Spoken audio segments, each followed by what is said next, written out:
Salut Meeple! Allez, nouvelle vidéo, nouvelle présentation, et je vous embarque pour Chronicle of Waral. C'est un jeu qui a été édité par Kickstarter chez Mosquito Games dernier trimestre 2020 et qui a été livré juste au moment de Noël. Un Kickstarter très très rapide, c'est à souligner. Donc c'est un jeu d'affrontement, un jeu de cartes de 2 à 4 joueurs, pas des parties qui sont relativement rapides, une demi-heure environ. C'est un jeu vraiment que vous allez voir, j'ai beaucoup apprécié. Donc c'est une très jolie découverte. Alors pour l'instant, je ne l'ai pas vu encore distribué en boutique, mais allez, un bon jeu, il n'y a pas de raison qu'il n'ait pas d'un avenir en boutique.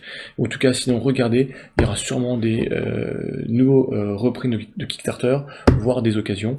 Donc c'est Chronicle of Waral, pardon, chez Mosquito Game, qui arrivait dans nos boîtes aux lettres fin 2020.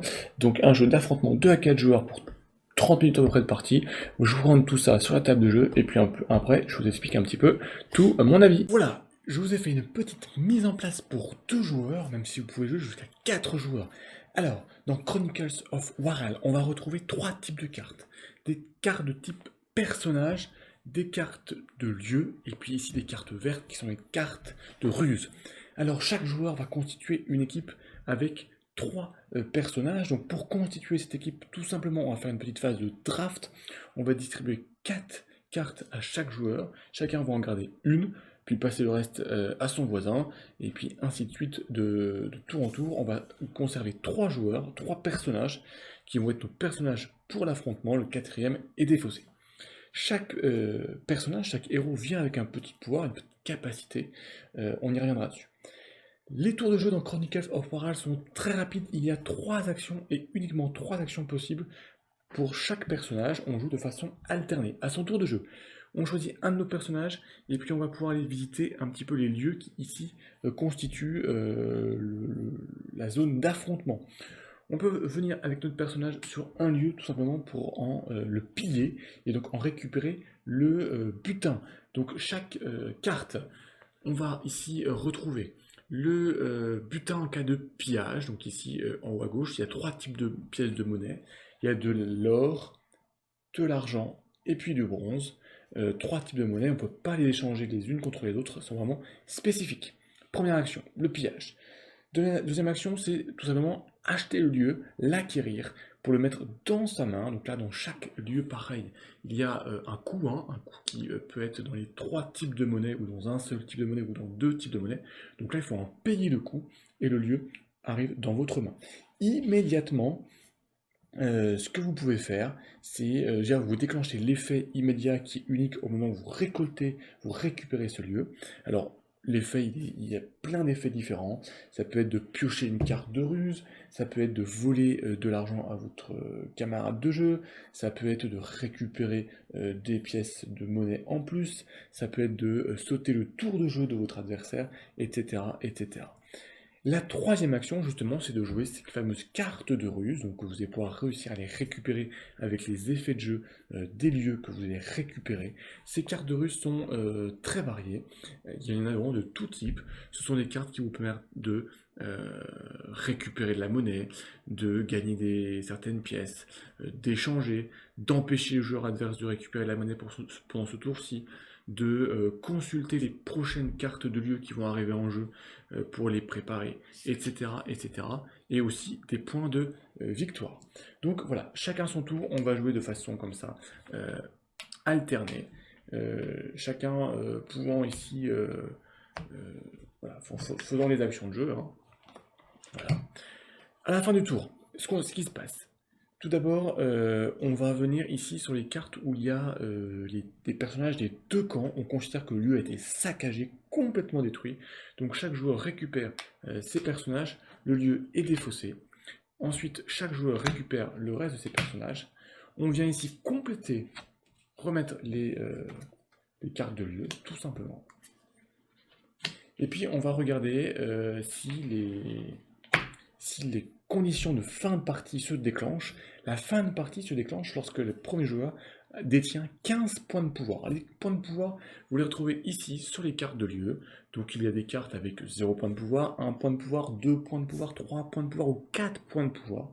Donc si un joueur totalise 15 points de pouvoir ou plus, la partie s'arrête immédiatement et on va compter. Alors, Les points de victoire, ce sont ces points de victoire, mais attention, certains joueurs, vous pouvez avoir des cartes de ruse en main où il y a des points de victoire supplémentaires que vous ne dévoilez qu'à la fin. Donc même si vous avez 15 points de victoire, l'autre joueur peut vous coiffer sur le poteau s'il a de nombreuses cartes de ruse avec des points de victoire supplémentaires pour venir vous battre. Si les 15 points de victoire ne sont pas atteints par un des deux joueurs, et bien tout simplement on reprend un nouveau tour en ayant récupéré nos personnages. Au début du tour, les lieux que nous avons, les lieux qui sont en notre possession, vont venir générer un butin à chaque tour de jeu. Donc ça peut être des pièces de monnaie supplémentaires, ça peut être des cartes de ruse gratuites, voilà, ce sont les effets de jeu qui vont venir s'accumuler.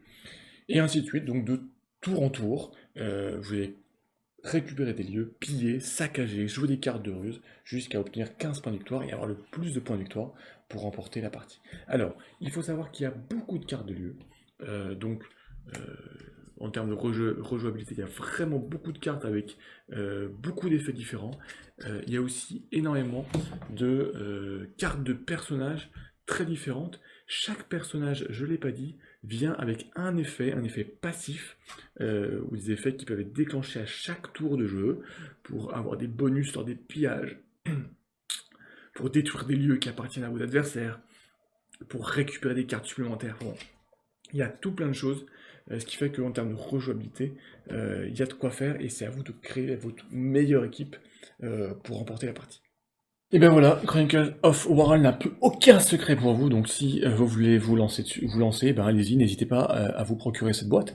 Alors, moi c'est un jeu vraiment un petit coup de cœur, c'est des parties qui sont très rapides, il y a vraiment des choix à faire. Est-ce qu'on va venir piller un lieu, est-ce qu'on va venir juste voler la récompense, est-ce qu'on va venir le détruire s'il y a un autre joueur qui a déjà mis un de ses personnages, est-ce qu'on va essayer de le conquérir pour soi, pour avoir des bonus sur différents tours, voilà, donc il y a plein de petites choses à faire, c'est très rapide, il y a des coups fourrés à faire, donc franchement moi, voilà, franchement top, beaucoup apprécié. Après il y a quand même quelques petites choses où j'étais un petit peu déçu, donc déjà, bon les règles vous avez vu elles sont très courtes, donc là-dessus, elles sont pas du tout compliquées, elles sont très claires, il n'y a pas de souci. Ce qui est dommage, c'est qu'il n'y a aucun crédit, donc on ne sait même pas qui est l'éditeur du jeu, on ne sait même pas qui sont les auteurs, qui est l'illustrateur, donc voilà, c'est un peu dommage lorsqu'on veut mettre en avant tous ces personnages, toutes ces personnes qui ont travaillé pour que ce jeu arrive dans votre boîte aux lettres et jusqu'à vous. Ça, bon, ça n'en gâche rien au plaisir du jeu, mais c'est toujours un petit peu dommage. Au niveau de la qualité, alors c'est un jeu qui va être beaucoup manipulé au niveau des cartes, on peut être effectivement sliver vos cartes. Les cartes sont de bonne qualité, il n'y a pas de souci. Ce qui est dommage, c'est que c'est dans la boîte, il n'y a aucun insert, il n'y a rien du tout. Tout ça vient en vrac. Donc bon, il faut toujours trouver des systèmes de rangement. Alors si vous regardez un petit peu sur la page du Kickstarter, beaucoup de joueurs ont fait des pliages, des origamis, des inserts en carton plume, donc il y a plein de solutions. Voilà, mais moi je trouve ça toujours un petit peu dommage lorsque vous n'avez pas un jeu qui arrive avec son moyen de rangement, qui permet de tout ranger rapidement, de le sortir et de prendre un plaisir de jeu quasi immédiat. Ensuite, bah bon, alors la boîte est pas très grande, mais moi j'aurais bien aimé presque avoir une boîte encore plus petite, peut-être la moitié seulement. Ça aurait, je pense, suffi pour tout ranger et ça aurait été encore plus transportable parce que c'est vraiment le type de jeu moi que je peux transporter un peu n'importe où, sortir sur un coin de table, sortir à une pause déjeuner, faire une petite partie rapide avant de repartir. Et c'est vrai que dans ce cas-là, moi les grandes boîtes, j'aime pas ça, j'aime bien les petites boîtes qui prennent pas beaucoup de place, et puis on en met toujours plus dans nos Kallax. Sinon sur le jeu en lui-même, franchement moi j'ai vraiment bien apprécié cette partie voilà, de composition d'équipe avec la phase de draft, la partie d'après de combat, en tout cas d'opposition et de confrontation avec ces différents choix à faire, et puis aller chercher un petit peu voilà, les ressources, acheter des nouveaux lieux, les récupérer, se les disputer, faire des coups bas, faire des coups fourrés, jusqu'au point de victoire, et d'avoir le maximum de points de victoire le plus rapidement possible.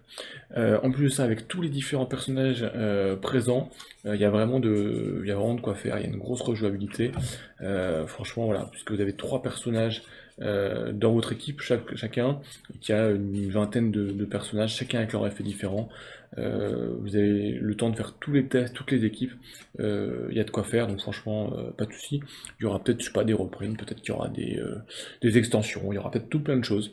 En tout cas, c'est un titre, franchement, moi je vous conseille de le suivre et d'aller jeter un œil.